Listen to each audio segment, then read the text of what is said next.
नमस्कार और learn Japanese through Hindi channel पर आपका स्वागत है। हमारा मकसद है जापानीज भाषा को हिंदी के जरिए आसान और असरदार तरीके से सीखना। तो आज हम एक बहुत ही मजेदार और काम की चीज सीखने वाले हैं। दोस्तों के साथ बाहर जाने का प्लान जापानीज में कैसे बनाएं। तो चलिए आज के पाठ की ओर बढ़ते हैं। तो आज का सवाल यही है कि अगर दोस्तों के साथ कहीं बाहर जाने का प्लान बनाना हो तो जापानी में कैसे बात करेंगे। सुनने में शायद थोड़ा मुश्किल लगे है ना, पर यकीन मानिए इस पाठ के खत्म होते होते ये सब बहुत आसान लगने लगेगा। ठीक है, तो इसे समझना शुरू करते हैं। सबसे पहले हम ये सीखेंगे कि किसी से उनके एक्सपीरियंसेस के बारे में कैसे पूछें या उन कामों के बारे में जो वो पहले ही कर चुके हैं। तो चलिए सबसे पहले पैटर्न से शुरू करते हैं। मान लीजिए हमें ये पूछना है कि अरे ये काम हो गया क्या, मतलब कोई काम पहले ही पूरा हो चुका है या नहीं। इसके लिए हम इस्तेमाल करते हैं मो वी मश्ता। मो वी मश्ता। इसमें जो मो है ना, इसका मतलब होता है ऑलरेडी या येट। जैसे एक उदाहरण देखते हैं, अताराशी आउटलेट मॉल मोइकी माश्ता का। इसका सीधा सा मतलब है जो नया आउटलेट मॉल खुला है वहां गए क्या। यहां हम ये पूछ रहे हैं कि जाने का काम पूरा हुआ या नहीं। अब इसका जवाब देने के दो सिंपल तरीके हैं। अगर हां बोलना है तो कहेंगे हाई वीमाश्ता, और अगर मना करना है तो जवाब होगा ईए मादादेस, जिसका मतलब है नहीं, अभी तक नहीं। जैसा कि हम इस बातचीत में देख सकते हैं, पोर्ट टॉवर के बारे में पूछे जाने पर इन्हीं दोनों पैटर्न का इस्तेमाल हुआ है। चलिए अब अगले पैटर्न पर चलते हैं। अगर किसी के लाइफ एक्सपीरियंस के बारे में पूछना हो, कुछ ऐसा कि क्या कभी ऐसा किया है, तो हम वर्ब की ता फॉर्म मतलब उसके पास्ट टेंस फॉर्म के साथ कोतोगा आरिमस लगाते हैं।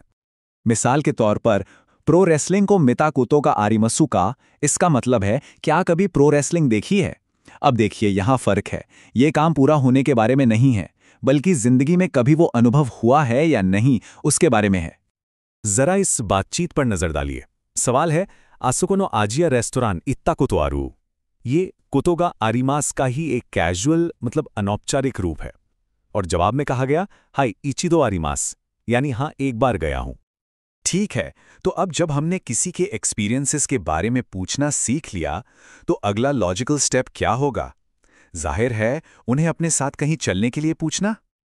तो किसी को पोलाइटली इनवाइट करने का सबसे कॉमन तरीका है वी नी इकिमासेन का, यानी वी नी इकिमासेन का। इसे बनाना भी बहुत आसान है। वर्ब के पोलाइट मासु फॉर्म से मासु हटाकर बस नी जोड़ देना है। जैसे कि इशोनी ताबेने इकिमासेन का, इसका मतलब हुआ क्या साथ में खाने चले। ये एक बहुत ही सीधा और विनम्र तरीका है किसी को पूछने का। इस बातचीत में देखिए, पहला व्यक्ति पूछ रहा है प्रोरेसु इशोनी मिनी इकिमासेन का, मतलब क्या मेरे साथ प्रो रेसलिंग मैच देखने चलना पसंद करेंगे। और जवाब कितना अच्छा है, ई दिसने इकिमाशो, यानी बढ़िया है, चलो चलते हैं। अच्छा, अब आते हैं एक बहुत ही इंटरेस्टिंग तरीके पर। यह किसी को इनवाइट करने का एक बहुत सटल मतलब एक बहुत ही बारीक तरीका है। पैटर्न है वी ताइन देस्का, वी ताइन देसुगा। वैसे तो इसका मतलब है कि हम अपनी कोई इच्छा बता रहे हैं, लेकिन वो जो आखिर में गा लगा है ना, वो सारा खेल बदल देता है।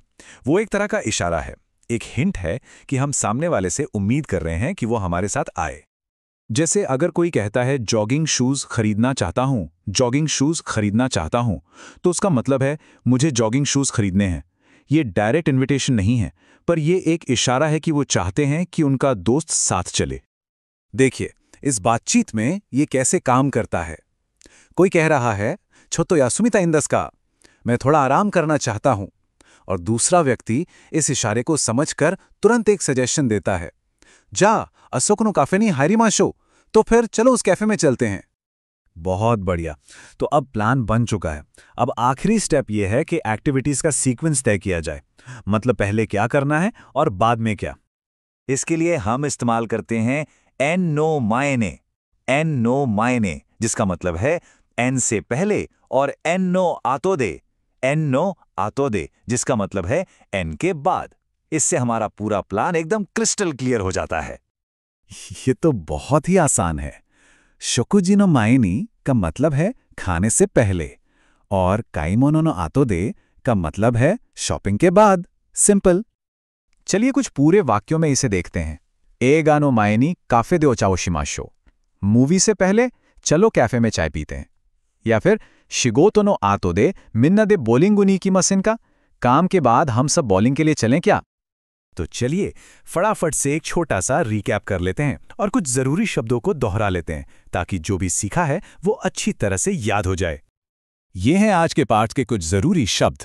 आउटलेट मॉल यानी आउटलेट मॉल, प्रो रेसलिंग, एगा फिल्म या मूवी, शिगोतो काम और खाइमोनो शॉपिंग। ये शब्द प्लान बनाते वक्त बहुत काम आएंगे। तो आज हमने क्या क्या सीखा? हमने 5 की ग्रामर पैटर्न सीखे। कोई काम हो गया है या नहीं ये पूछना, किसी के एक्सपीरियंस के बारे में जानना, किसी को इनवाइट करना, अपनी इच्छा बताकर इशारा देना और आखिर में इवेंट्स को सीक्वेंस करना। ये सब कुछ दोस्तों के साथ बाहर जाने का प्लान बनाने के लिए एकदम परफेक्ट हैं। तो उम्मीद है कि ये जानकारी सबके काम आएगी। अगर ये पार्ट अच्छा लगा तो चैनल को सब्सक्राइब करना, इसे लाइक करना और अपने दोस्तों के साथ शेयर करना बिल्कुल ना भूलें। देखने के लिए बहुत बहुत धन्यवाद। मिलते हैं अगले पाठ में। नमस्कार।